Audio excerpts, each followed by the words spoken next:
నటి పూనం కౌర్ తన జీవితంలోని విషాదకర సంఘటనలను పంచుకుంది. తనని కొందరు బెదిరించారని, ఆ నటుడు గురించి వ్యతిరేకంగా మాట్లాడాలని, లేదంటే న్యూడ్ వీడియోలు రిలీజ్ చేస్తామని బెదిరించినట్టు తెలిపింది. పూనం కౌర్ తెలుగులో చేసింది కొన్ని సినిమాలైనా ఆమెకి ఇతర విషయాల్లో పాపులర్ అయ్యింది. ముఖ్యంగా గురువు అంటూ త్రివిక్రమకి వ్యతిరేకంగా పోస్టులు పెడుతూ సోషల్ మీడియాలో దుమారం రేపింది. అదే సమయంలో పవన్ కళ్యాణ్ కి వ్యతిరేకంగాను కామెంట్లు చేసింది, పోస్టులు పెట్టింది. తరచూ కామెంట్లతో ఆమె విరుచుకుపడుతుంది. ఈ క్రమంలో తాజాగా అన్నిటికీ క్లారిటీ ఇచ్చే ప్రయత్నం చేసింది పూనం కౌర్. చాలా రోజుల తర్వాత మీడియా ముందుకు వచ్చింది. తన జీవితంలో జరిగిన విషాదకర విషయాలను వెల్లడించింది. కడప నుంచి వచ్చిన కొందరు తనని చాలా రకాలుగా బెదిరించారని చెప్పింది పూనం.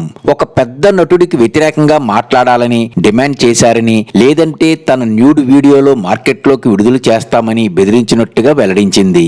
ఆ దెబ్బతో తాను చాలా కుంగిపోయానని తెలిపింది. అయితే మొదట డబ్బు ఆశ చూపించారట, ఆ తర్వాత పవర్ ఆశ కూడా చూపించారని, చివరికి బెదిరించినట్టు వెల్లడించింది పూనం కౌర్. ఆ టైంలో తాను అమెరికాకు వెళ్ళానని, యాక్సిడెంట్ అయ్యిందని, ఆ విషయాన్ని బయటకు రాకుండా మేనేజ్ చేశానని, ఈ కారణంగా చాలా ఆఫర్లు కోల్పోయినట్లు చెప్పింది పూనం. ఆ సమయంలో కోవిడ్ వచ్చినట్టు తెలిపింది. యాక్సిడెంట్ తర్వాత తన బాడీలో చాలా మార్పులు వచ్చాయట. భారీగా వెయిట్ పెరిగిందట, ముఖం అంతా ఉబ్బిపోయిందట. ఆ సమయంలో తన గురించి మీడియా చాలా దారుణంగా రాసిందని, నిజంగా నేను మీడియా కథనాల వల్లే చచ్చిపోయానని చెప్పింది పూనం. సినీ పరిశ్రమకు చెందిన ఒక పెద్ద మనిషి తనకు అన్యాయం చేశాడని, ఆయన వద్ద నుంచి డబ్బులు తీసుకున్నట్టుగా మీడియా కథనాలు రాసిందని, ఈ విషయం గురించి కొందరు తన తల్లితో తప్పుగా మాట్లాడారని వాపోయింది. తన తల్లి గురుద్వారా వెళ్ళినప్పుడు నీ కూతురిని డబ్బు తీసుకుని అమ్మేశావా అంటూ అడిగారని తెలిపింది.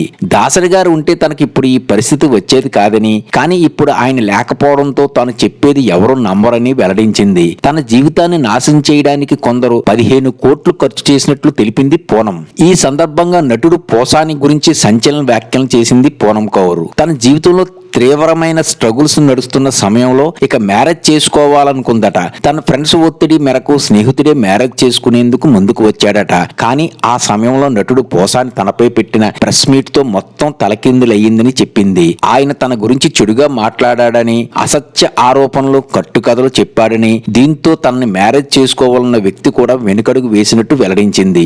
పోసాని ప్రెస్ మీట్ తర్వాత తనకు పెళ్లి చేసుకోవాలనే కోరిక కూడా చచ్చిపోయిందని చెప్పింది. తన జీవితంలో సర్వం కోల్పోయానని, డబ్బు, మ్యారేజ్, వర్క్, ఆరోగ్యం, సంతోషం ఇలా అన్ని కోల్పోయినట్లు చెప్పింది. తన జీవితమే నాశనమైందని ఇటీవల ఇచ్చిన ఇంటర్వ్యూలో పూనం కౌర్ వెల్లడించింది. ఇంకా చాలా విషయాలపై ఓపెన్ అయ్యింది పూనం. మొత్తంగా పవన్ కళ్యాణ్ విషయంలో అసత్య ఆరోపణలు చేసినట్టుగా దీన్ని బట్టి అర్థమవుతుంది. ఇదే విషయాన్ని పవన్ అభిమానులు చెబుతూ పూనం వీడియోలను వైరల్ చేస్తున్నారు. పవన్ విషయంలో ప్రత్యర్థి పార్టీ నాయకులను తను ఇరికించినట్టుగా పూనం చెబుతుంది. అయితే వారి పేర్లను ఆమెను వెల్లడించకపోవడం గమనార్హం. పూనం కౌర్ తెలుగులో ఒక విచిత్రం, నిక్కీ అండ్ నీరాజ్, శౌర్యం, వినాయకుడు, ఈనాడు, గణేషు, నాగవల్లి, గగనం, బ్రహ్మిగాడి కథ, ఆడు మగార్రా బుజ్జి వంటి చిత్రాల్లో నటించి తెలుగు ఆడియన్స్ ని అలరించింది పూనం కౌర్. లైక్, సబ్స్క్రైబ్ చేయండి.